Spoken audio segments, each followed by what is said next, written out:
겠습니다. 자, 온전한 교회 다 같이 한번 읽어보겠습니다. 온전한 교회. 네. 자, 주일학교 빨리 가세요. 네. 자, 하나님 말씀 보겠습니다. 자, 우리 세 번째 온전한 교회는 어떤 교회인가에 대해서 우리가 이제 한번 보겠는데, 우리 에베소 2장 우리 세 절 말씀 20절로 22절까지 한번 읽어보겠습니다. 시작. 너희는 사도들과 선지자들의 터 위에 세움을 입은 자라. 그리스도 예수께서 친히 모퉁이 돌이 되셨느니라. 그의 안에서 건물마다 서로 연결하여 주 안에서 성전이 되어가고 너희도 성령 안에서 하나님이 거하실 처소가 되기 위하여 그리스도 예수 안에서 함께 지어져 가느니라. 아멘. 같이 아멘 하겠습니다. 아멘. 자, 이 본문을 중심으로 해서 우리 온전한 교회, 성숙한 교회가 어떤 교회인가에 대해서 좀 배워보는 시간 갖겠습니다. 자, 우리가 오늘 본문에 보니까 예수님께서 모퉁이 돌이 되신다 그랬는데, 이 영어로 이제 코너스톤이라고 하는데, 이 코너스톤이 어떤 의미일까 했을 때, 이게 이제 피라미드 비슷하게 이렇게 쌓는 걸로 돼 있는데, 사실 옛날 예수님 시대 때 그 건물이 거의 다 벽돌집이었어요. 특별히 중요한, 성전도 그렇고, 그 다음에 이제 예루살렘 성벽도 그렇고, 벽돌로 짓는데, 아니면 큰 벽돌이라고 하면 우리가 생각하는 요즘 빨간 벽돌 작은 게 아니라 엄청 큰 돌로 이렇게 짓는데, 이 코너스톤은 뭐냐면 이 중심이 돼가지고 여기서부터 왼쪽과 오른쪽으로 이 돌들이 이어질 수 있도록 세우는 것입니다. 그래서 이거는 그냥 피라미드 비슷하게 나왔는데 설명이 돼 있어서 제가 이 사진을 그냥 인용을 했는데, 건물이 지어지려면 딱 기초석이라고도 할 수 있죠.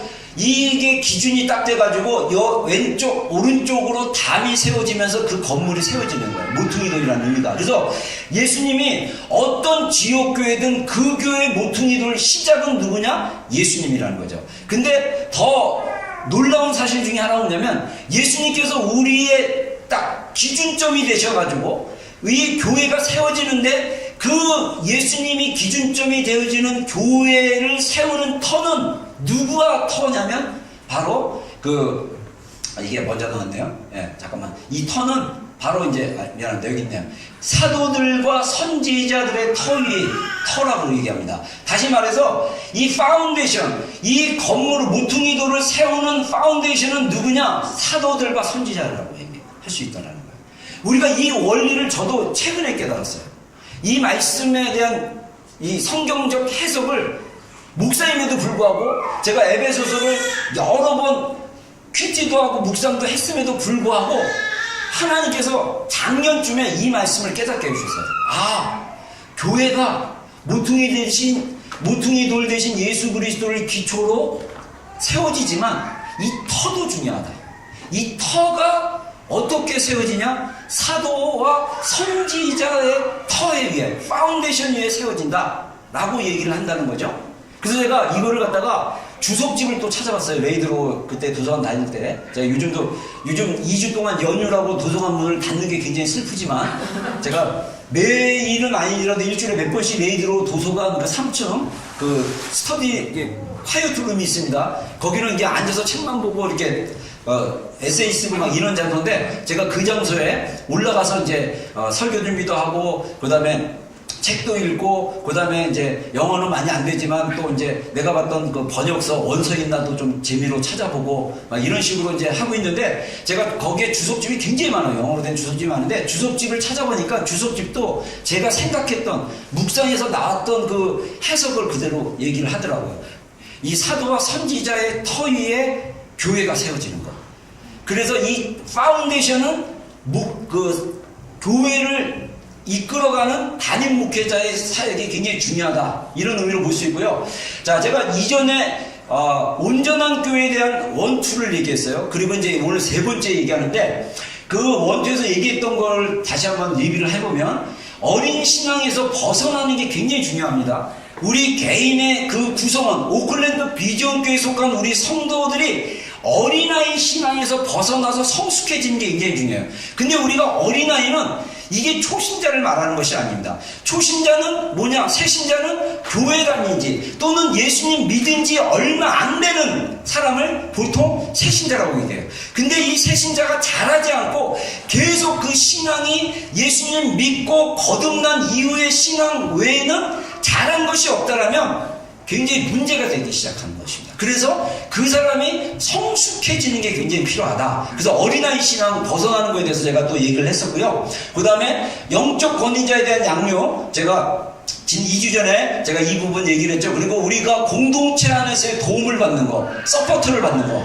그래서 이 공동체 안에서의 관계가 굉장히 중요합니다. 우리가 신앙생활 하다 보면요, 이 공동체의 지체들과의 관계 또는 사역자와의 관계 때문에 교회를 떠나거나 또는 교회를 나가고 싶지 않거나 또는 교회 생활이 싫어지고 막 회피하게 되고 하는 경우가 굉장히 많아요. 특별히 이 뉴질랜드라는 이 이민적인 환경에서 그 관계라는 게 굉장히 세우기가 힘들어요.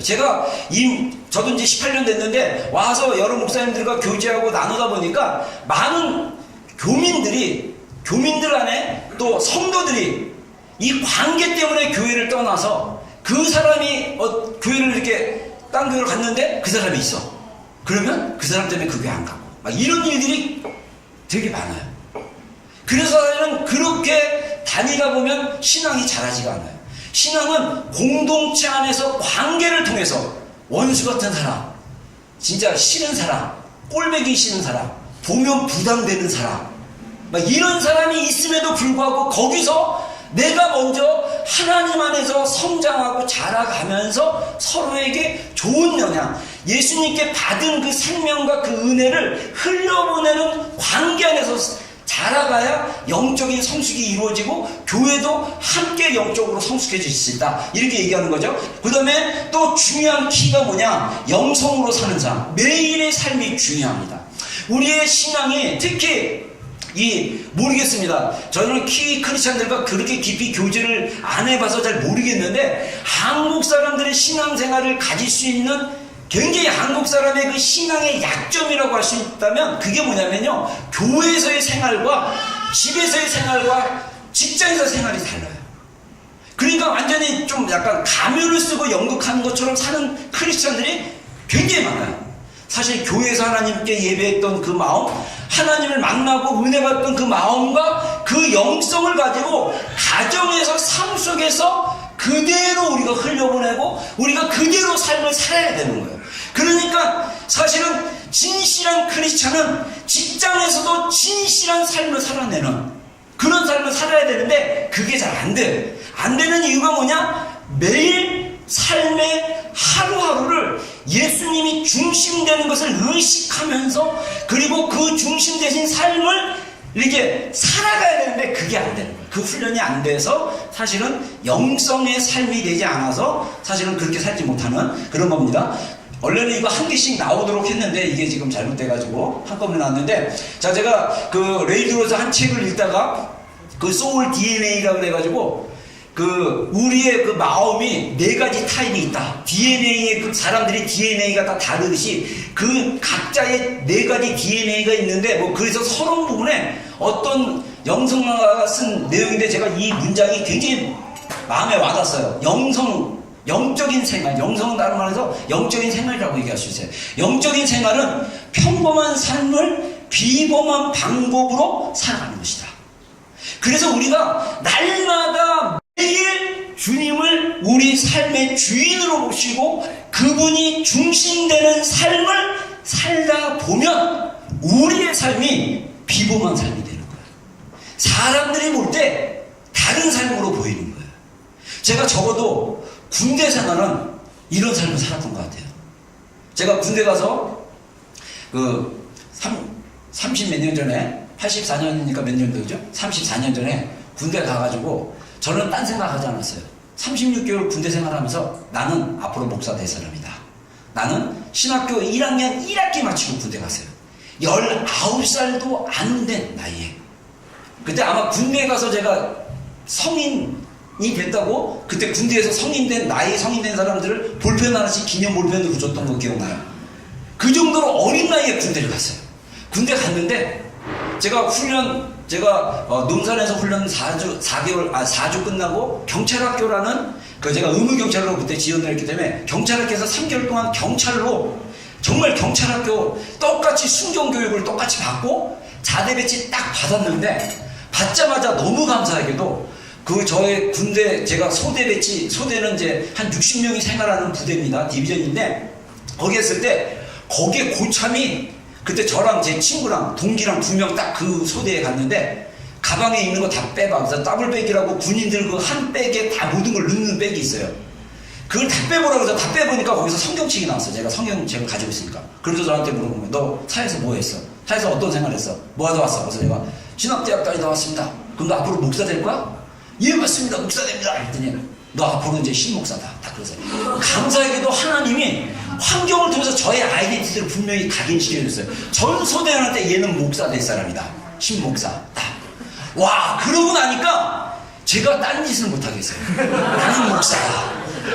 모든 사람들을 실족하게 할 수 없잖아요. 근데 우리의 아이덴티티는요, 우리가 하나님을 신실하게 사랑하고 있는지, 우리가 하나님을 신실하게 믿고 있는지는 반드시 테스트를 거쳐야 됩니다.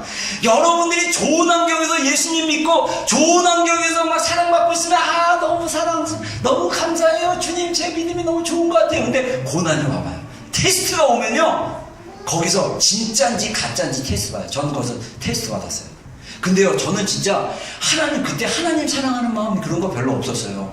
하나님 살아계신 거 알고 신학교 갔지만 하나님에 대한 사랑은 군대 제대하고 골방에서 기도하다가 십자가의 사랑이 그때 풀어졌지, 그때는 저는 하나님 사랑한다는 그런 어떤 컨셉, 언더스탠딩 자체도 별로 없었어요. 그리고 내가 목사가 될 사람인데 내가 저 사람들한테 본이 돼야겠다 이런 마음, 또는 내가 목사 될 사람인데 내가 이 사람한테 내가 이제 이런 사람들한테 내가 목사 될 사람이니까 이런 사람한테 내가 판단받지 않고 이런 단순한 마음, 그리고 나 목사 될 사람이니까 이런 생각을 가지고 그냥 생활했어요. 그러다 보니까 엄청난 일들이 많이 일어났어요. 몇 번의 테스트가 제 안에 있었어요. 근데 저는 그 거대한 조직에서 노라고 말하시는 거예요. 이거는 엄청난 거예요. 여러분 예를 들면 밥을 먹더라도 혼자 밥을 먹지 않습니다. 식당에 다 같이 갑니다.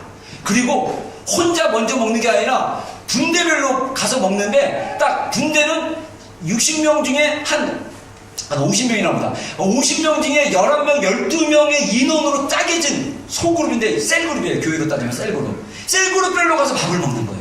그럼 밥을 타서 딱 해서 내가 먼저 먹으면 이거는 맞아요. 주먹 날라와요. 이 빠져가지고 네가 어디서 고참이 숟갈을 들지도 않았는데 숟갈을 들어. 막 이런 게 구타 흔했습니다. 요즘 군대는 구타 안 한다는데 저희는 뭐 맞는 거는 일상이었어요. 그러니까 딱 기다렸다가 딱 시딱딱 해놓고 그 다음에 이제 고참이 야 밥 먹자 이러면 이제 그때 숟갈 들어요. 그럼 저는 그 사이에 뭐 합니까? 기도를 하죠. 하나님 오늘도 일용할 양식. 제가 믿음이 좋아서 기도를 한 게 아니에요. 당연히 밥을 앞에 놓고 기도를 해야 한다는 크리스찬의 그냥 기본 소양, 기본을 한 거예요. 근데 반찬 뺏어가고요, 어떤 장난치는 사람은요 식판을 뺏어요. 그럼 당황스럽죠. 식판이 없는데 거기서 승질내다가는 더 맞거든요. 그냥 있어야죠. 뭐 예를 들면 그런 거예요. 또 우리 그때 조개탄이라고 석탄이에요. 그거를 한 박스를 한 4분 만에 쓰는데 너무 그거 갖고는 사실 굉장히 춥거든요. 그래서 내음반이 늘 추웠어요, 겨울에. 그래서 고참이 시켰어요. 저랑 제 밑에 또 나중에 시간 지나니까 제 밑에 한 3-4명의 그 후임들이 왔어요. 제가 이제 걔네들을 좀 케어해줘야 돼요. 이렇게 선임병으로서 걔네들 부대 잘 정착할 수 있도록 도와주고 막 그래야 되는데, 걔네들 시켜가지고 저한테 오다가 내려왔습니다. 걔네들 시켜서 너 석탄 저쪽 가서 창고 가서 훔쳐와라. 딴 소대는요 잘 훔친다는 거예요. 그래서 우리 소대는 없다. 훔쳐와라. 미션이 주어졌어요. 그 훔치라는 애가 장로 아들이었어요. 그런 거 필요 없어요. 장로 아들, 뭐 주일학교 교사 출신 다 필요 없어요. 완전히 진짜 뭐 신학교 다니다 뭐 3학년까지 다니다 온 선배도 있고 막 그랬어요. 그런 거 다 필요 없어요. 근데 제가 딱 단순한 도둑질 하지 말라. 저 못합니다. 엄청 맞았습니다. 우리는 주로 가슴을 때렸거든요. 주먹으로. 아니면 워커발로 가슴. 때리면 나중에 여기를 너무 맞으면요 밥 먹을 때 이게 손이 안 나가요. 요 정도 각도도 안 나와. 그래서 이러고 먹어야 돼. 이러고. 그 정도로 맞았어요. 근데 못합니다. 너무 감사하게도 한 6개월, 8개월 정도 지난 다음에 전 소대원과 우리 중대가 다 저를 인정했어요. 신목사. 매달 한 달에 한 번 외박 휴가를 나가거든요. 돌아가면서 휴가 나왔다 오면요 꼭 떡하고 인절미 떡하고 술을 받아옵니다. 전 소대원이 먹을 수 있는 술. 그러면 소대 한 달에 한 번 외식을 해요. 전체 불 다 끄고 이제 잠잘 때 술잔 돌리고 전체 막 고참이 막 왕이에요 완전 그냥. 그래서 잔들어 일소대 위하여 하고 위하여 막 먹고. 저는 술 딱 갖다 놓으면 술 못 마십니다.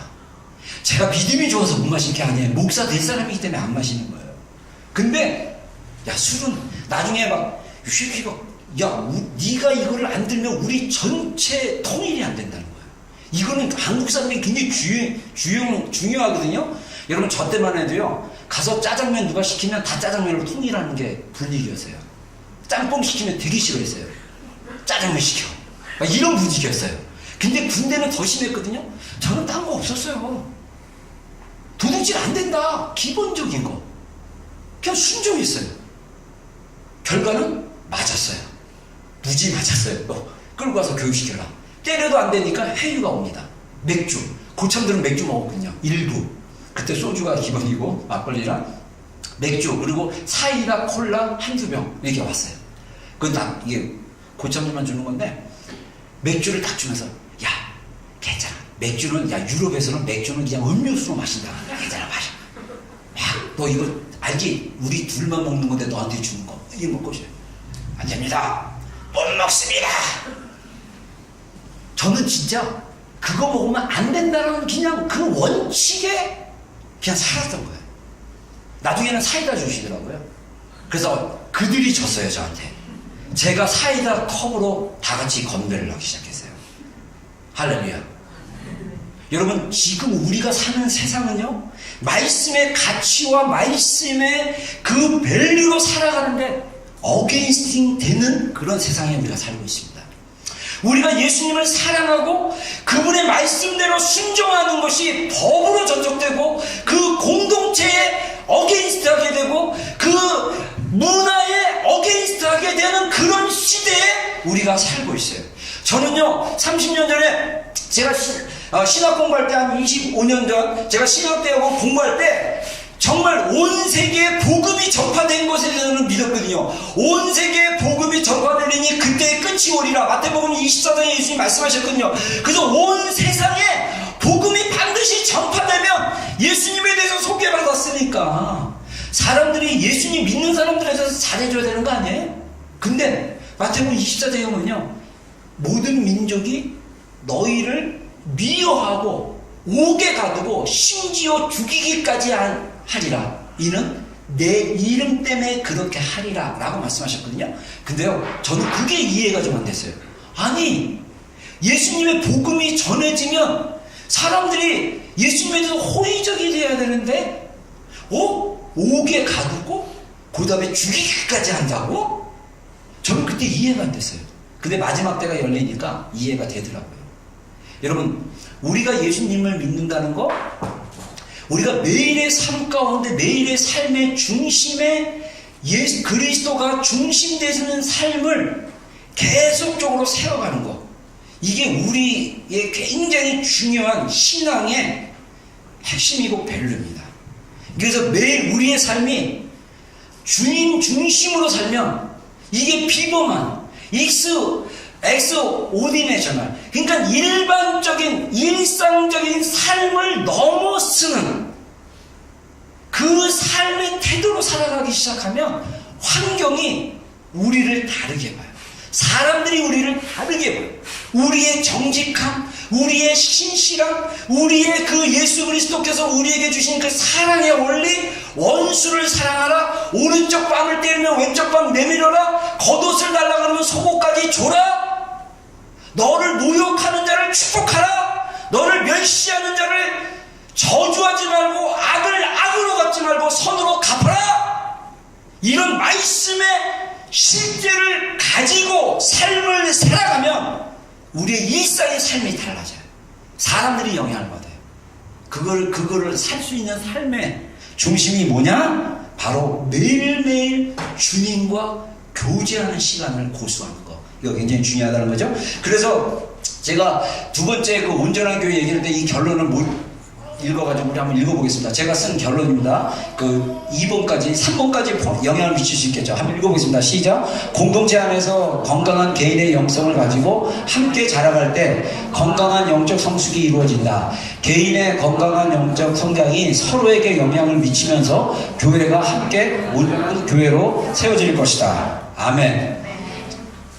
우리가 서로 일단 개인이 어찌됐든 개인이 하루에 한 타임 또는 두 타임, 제가 이제 내년에 우리 교회가 좀 하루에 2번 정도 하나님 앞에 기도하는 시간, 하나님 앞에 머무는 시간을 좀 훈련시키려고 합니다. 그래서 어떻게 머무는지에 대해서 훈련도 좀 시키려고 하는데, 그리고 나서 우리가 서로 교회 공동체들 안에서 말로 사람 안에서 진실을 얘기하고 서로를 이해하고 서로를 위해서 중보하고 서로를 위해서 섬기고 행위를 할 때 우리의 교회가 하나님이 충만하게 거하시는 충만한 온전한 그런 교회로 자라가게 될 것이다. 그렇게 생각할 수 있다는 거죠. 자, 그래서 우리 아까 본문을 중심으로 하자면 그 사도와 선지자의 터 위에 세움을 받았다고 그랬잖아요. 그래서 이게 무슨 말이냐면 주의 설교가 중요하다는 말이에요. 제가 그래서 언어를 찾아봤더니 사도는 원래 영어로 아포스틀인데 이게 이제 헬라어로 그 그리고로 우리 영어에 많은 단어들이 그릭이나 라틴어에서 많이 나왔습니다. 그래서 이제 아포스톨로스라는 말인데 이게 원래 보냄을 받은 자, 하나님으로부터 보냄을 받은 자라는 뜻이고, 구약에서는 3가지 단어가 나비, 로에, 호재. 근데 이 3가지 뜻이 보는 자, 이 본다라는 거는 실제로 이게 비전, 그래서 기도하면 어떤 그림이 보이는 거나 이런 거랑 이런 것도 있지만은 본다라는 것은 뭐냐면 하나님의 마음을 보는 거예요. 하나님의 마음. 그래서 하나님의 마음을 통찰할 수 있는 사람, 백성들에게 주는 메시지를 선포하는 사람이 바로 선지자다. 그래서 사도와 선지자는 누구냐? 저는 그 교회의 담임 목회자라고 생각합니다. 그래서 이 담임 목회자가 뭐가 필요하다면 사도처럼 선지자처럼 하나님과의 관계가 필요한 거예요. 여러분, 제가 목회를 하면서 신학을 9년 공부를 했는데 특히 학부 4년, 신대원 3년, 신학대학원 3년, 그 다음에 일반 대학원 2년 해서 9년을 공부하면서 수많은 사람들과 교류를 했어요. 저는 이 타고난 기질 자체가 오해함적인 사람이라서 사람 만나는 걸 굉장히 좋아해요. 그리고 이 소리가 자꾸 끊어져서, 자, 사람 만나는 거 되게 좋아하고요. 혼자 밥 먹는 거는 루저처럼 보였어요. 그래서 늘 밥 먹을 때, 신학교 다닐 때 기숙사 생활을 주로 했기 때문에 학교 식당 밥을 먹었습니다. 그래서 학교 식당 밥이 있기 때문에 늘 식당 밥을 사서 먹었는데, 그러면 혼자 먹으면 그 외로움이 엄청나게 밀려왔기 때문에 늘 밥을 먹을 때, 아침 저녁, 점심 저녁을 먹을 때 늘 누군가가 같이 있어야 돼요. 그래서 제가 친구들을 이렇게 몰아가는 분위기예요. 야, 밥 먹으러 가자. 내가 내는 거 아니고 각자 밥 먹는 거니까 밥 먹으러 가자. 밥 먹고 자판기 커피 50원 넣어서 커피에서 딱 마시고 수업 들어가고. 그러면 늘 밥 먹는 사람들이 있었단 말이에요. 근데 이렇게 있어 보면요, 제가 볼 때는 제 그냥 개인적인 생각입니다. 대략 10%는요 신학교 졸업하고 목회의 길을 안 갑니다. 신학교 와서 믿음을 잃는 사람들도 덜어 있어요. 예전에 제 후배 중에 제가 이제 잠깐 파트타임으로 사역했을 때 그 교회를 다녔던 신학교 후배가 있는데, 얘는 중간에 신학교를 완전히 관뒀습니다. 그리고 모교에 있었던 후배도 신학교를 중간에 완전히 관두고 세속적인 직업을 가졌어요. 근데 그 중에 한 명이 기숙사 생활하다가 선배한테 끌려가고 매 맞아가지고 자기가 이제 신학을 하지 말아야겠다. 신학교에 있으면요 별의별 사람 다 있어요. 어떤 사람은 범죄자도 와서 신학 공부하는 사람도 있고 그랬어요. 근데 그 형제도 뭐라 그럴까, 신학교 생활을 통해서 성품이 바뀌어지고 하나님 만나고 하나님 또 소명을 받아야 되는데, 그러지 못하면, 소명이 없으면요 자기 목회를 자기가 세운 하나님이 주신 그 사람의 그 마음, 그러니까 다시 말해서 적어도 담임 목회자, 그 교회의 최종적인 책임을 지고 그 교회를 이끌어가는 담임 목사는 뭐가 있어야 되냐면 하나님으로부터 분명한 소명이 있어야 돼요. 그 소명이 없으면요 사역의 길이 굉장히 힘듭니다. 여러분, 이 사역의 일이 굉장히 좋게 보이는 것 같죠? 일주일에 한번 앞에서 설교하고 싶은 말 다 하는 것 같고, 저도 하고 싶은 말 다 못하는 경우도 있어요. 한 10% 정도는. 근데 안타깝게도 많은 목사님들이 하고 싶은 말 못하긴 하더라고요. 제가 얘기 들어보니까 30분 안에 하고 싶은 말 다 하면 설교가 안 되니까. 근데 많은, 진짜 제가 이렇게 신학교 때도 교제해보고 우리 목사님들이랑 교제를 해보면서 느꼈던 게 뭐냐면, 어떤 목사님은 소명이 분명합니다. 근데 어떤 목사님은 소명에 대한 부분이 약한 것 같이 느껴졌어요. 여러분, 우리가 하나님으로부터 분명한 소명을 가졌을 때 우리의 사역이 분명해져요. 그리고 적어도 이 사도가 하나님으로부터 보냄을 받던 분명한 소명을 받는 거고, 또 하나는 뭐냐면 우리가 하나님의 마음을 통찰력 있게 보고, 하나님이 우리가 본 하나님의 마음을 보고 그것을 우리 성도들에게 딜리버리 나눠주는 게 굉장히 중요합니다. 이게 설교거든요. 이게 메시지인데, 그렇게 전하지 못할 때는 교회가 온전히 성장을 못하고, 그런 메시지가 안 나갈 때는 성도들이 마치 뭐하냐면 부실한 밥을 먹어갖고, 영양기가 없는 밥을 먹어갖고, 먹어도 건강하지 않고, 먹어도 자라지가 않고, 먹어도 변화가 안 될 수 있다는 거예요. 근데 그래서 우리의 설교가 어떻게 되냐, 하나님의 말씀을 가지고 하나님께로부터 받아서 여러분들에게 전달하는 것입니다. 저는 기도하면서 하나님이, 저도 전도사 시절에 학생부 처음 사역하면서 막 언거설교도 한 몇 번 해봤어요. 언거설교 한 6개월 했던 것 같아요. 막 언거설교 하는데 제가 그걸 잘 못 읽더라고요. 제가 이렇게 아무튼 이게 은사가 아니에요. 같이 성경 공독할 때도 저도 보고 그럴 때가 있잖아요. 여러분들이랑 같이 읽읍시다 하면서 저가 이럴 때도 있잖아요. 그래서 제가 읽는 거는 별로 이렇게 소리내서 읽는 거는 잘 못하는 것 같아요. 그래서 언거설교가 잘 안 맞고, 근데 제가 하나님의 그 마음을 경험하고 하나님의 그 사랑을 경험하고, 적어도 제가 느끼는 거는 예수님의 그 십자가에서 돌아가신 그 우리의 죄를 위해서 깨어진 그 예수님의 그 심장을 만진 것 같은 그런 경험을 한 자로서 하나님이 마음을 부어주셔서 주는 것들을 저는 전달하려고 하는 사람입니다. 물론 전달하는 과정 가운데 저의 혼적인 영역, 저의 연약한 점이 드러날 수도 있어요. 저의 거친 말이나 또는 저의 하지 말아야 될 말이 모르게 툭 튀어나와가지고 여러분들을 당하게 만들거나 이럴 수도 있어요. 그러나 제가 하나님 앞에 여러분들을 양육하고 여러분들에게 메시지를 전하는 것은 제가 하나님으로부터 받아서 우리 교회가 어떤 방향으로 가야 되고 우리 성도들이 어떻게 가야 될지에 대한 것들을 받아서 전달하는 것입니다. 아멘입니까? 아멘. 근데도 변화 안 된 거는요, 모르겠어요. 마태복음 13장에 보면 밭의 비유가 납니다. 길가에 심은 밭, 가시떨기 밭, 돌짝밭, 그리고 옥토밭. 근데 우리 성도들의 마음도 중요해요. 전달하는 목회자의 메시지도 중요하고요, 그거를 받아들이는 성도들의 마음밭도 중요합니다. 이게 상호적으로 있을 때 그 말씀이 심겨져서, 그 심령에 심겨져서 30배, 60배, 100배 열매를 맺어요. 여러분, 성경에서 나오는 그 축복의 원리는요, 예수님이 말씀하신 영의 원리는 30배가 기본입니다. 그 다음에 60배예요. 그 다음에 100배예요. 여러분, 우리의 신앙이 찔끔찔끔 성장하는 게 아니라 사실은 눈에 보이게 성장할 수 있어요. 근데 그 성장하는 그 과정에 보면 성실함이 필요하다는 것입니다. 하나님께 집중하는 것이 필요하다는 것이에요.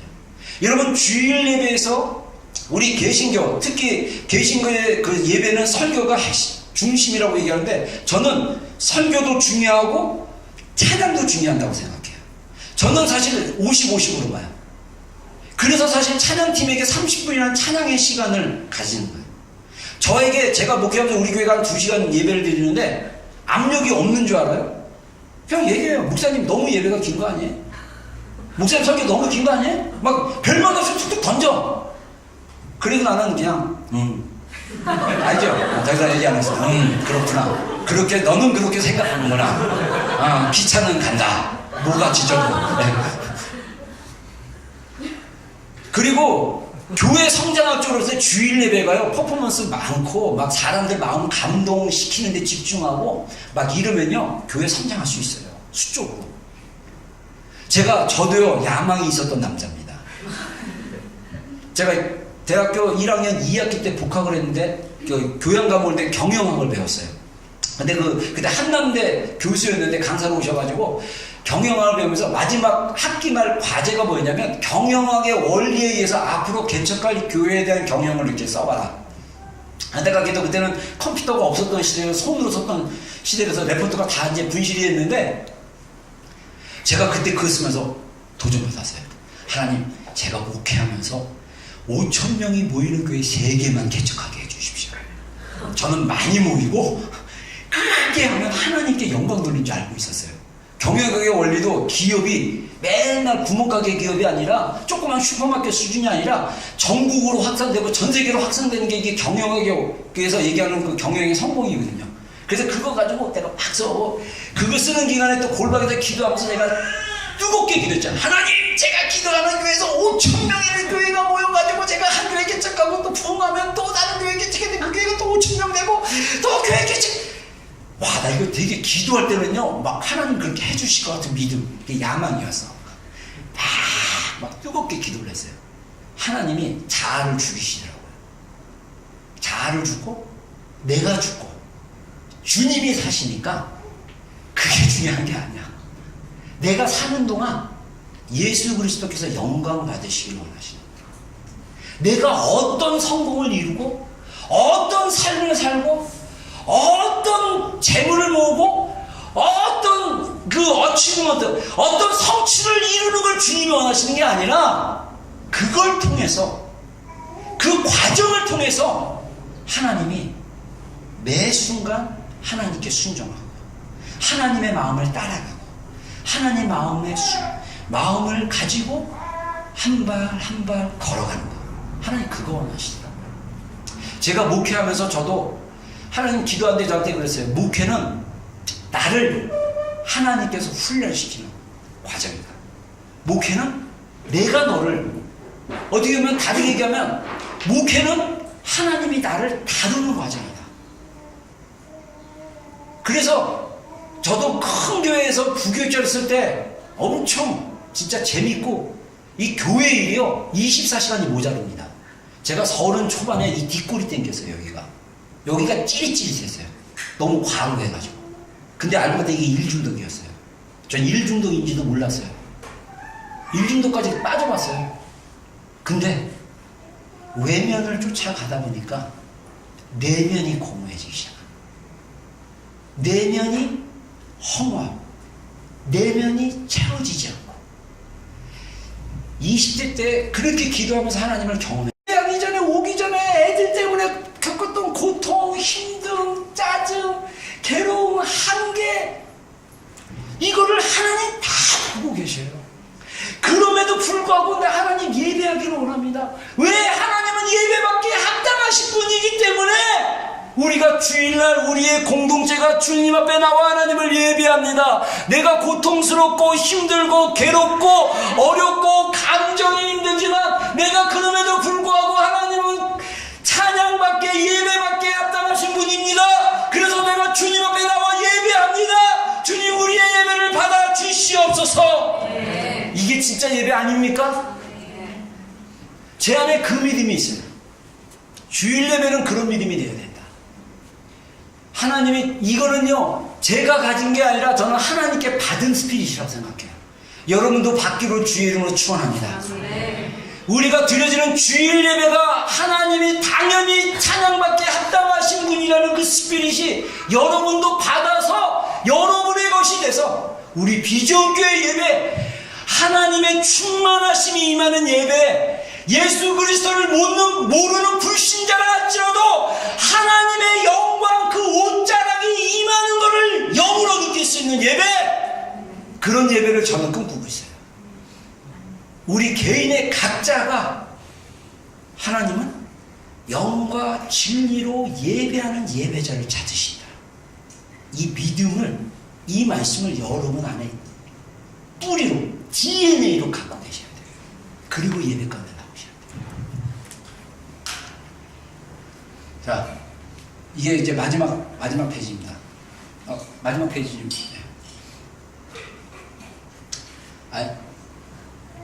이거 말고. 네. 자, 우리 한번 보겠습니다. 자, 한번 읽어보겠습니다. 예배는 하나님이 어떠하신 분인지를 인식하며 하나님께 대한 경배와 섬김으로 반응하는 것이다. 여기서 인식하다는 게 아까 얘기한 대로 선지자가 하나님의 마음을 통찰력으로 깨달아진다, 이 말이랑 똑같아요. 우리가 하나님은 예배받기에 합당하신 분이다라는 인식이 내 안에 있는 것, 그리고 예배 자리에 나와서 하나님께 경배드리고 섬기고 찬양으로 또는 뭐 주일학교 교사로 어떤 섬김을 해서 섬기는 것은 우리의 반응, 하나님께 드려야 되는 반응, 그거라는 거죠. 그래서 우리 본문 말씀에 보면 그의 앞에 건물마다 서로 연결이 돼서 주 안에서 성전이 되고 너희도 성령 안에서 하나님이 거하시는 처소가 되기 위하여 그리스도 예수 안에서 함께 지어져 가느니라. 하나님이 우리 안에 거하시기 위해서 우리가 연결되어 있어요. 우리가 연결돼서 하나님이 우리 안에 임재하시고 충만하게 거하시는 처소가 되기 위해서 우리가 성전이 되어가는 거예요. 여러분, 이사야서 6장에 보면요, 선지자 이사야가 성전에서 수랍들이 6 날개를 가지고 거룩하다 거룩하다 만군의 여호와여, 수랍들이 외치자 그 예배 성전, 그 성소가 터가 흔들렸다고 했어요. 지진이 나타났어요. 그러니까 선지자 이사야가 하나님의 그 영광스러운, 하나님의 그 예배를 통해서 임재하시고 자신을 계시하시는 그 하나님의 그 영광스러움 때문에 선지자가 처음 반응한 게 뭐냐면, 나는 입술이 부정한 자로다. 저는 그 말씀 묵상하면요, 선지자가, 저는 개인적으로 그런 마음이 들어요. 선지자 이사야가 그 예배를 경험하기 전에 자기가 말했던 하나님에 대해서, 야, 이 수준의 하나님이 아니구나. 내가 이전에 하나님의 그 하나님 예배를 통해서 영광 받으시고 예배 가운데 임재하시고 자신을 계시하는 그 하나님을 설명을 하려고 하니 내 이 입술로는 되지가 않는구나. 그 한계를 느끼는 거. 여러분, 저는 우리의 예배가 계속 그런 거를 깨닫는 예배가 됐으면 좋겠어요. 계속 하나님의 하나님 되심을 경험하잖아요. 그러면 나의 연약함, 나 자신을 보게 돼요. 그러면 하나님이 또 그 안에 터치를 해주세요. 그래서 우리가 변화되는 거예요. 그래서 어떻게 합니까? 나는 입술이 부정한 자로다, 화로다. 그랬더니 하나님이 스랍을 통해서 제단불의 숯불을 가지고 그 입을 찢어버리잖아요. 그래서 화상 입은 게 아니에요. 그 입술이 새로워지는 거예요. 저는 여기서 예배에 중요한 게 있다고 생각하세요. 우리가 하나님의 하나님 대신 인정하고 우리 자신의 연약함을 보고 회개하면 하나님의 제단의 숯불이 우리의 그 연약한 부위 가운데 불로 임하시는 거예요.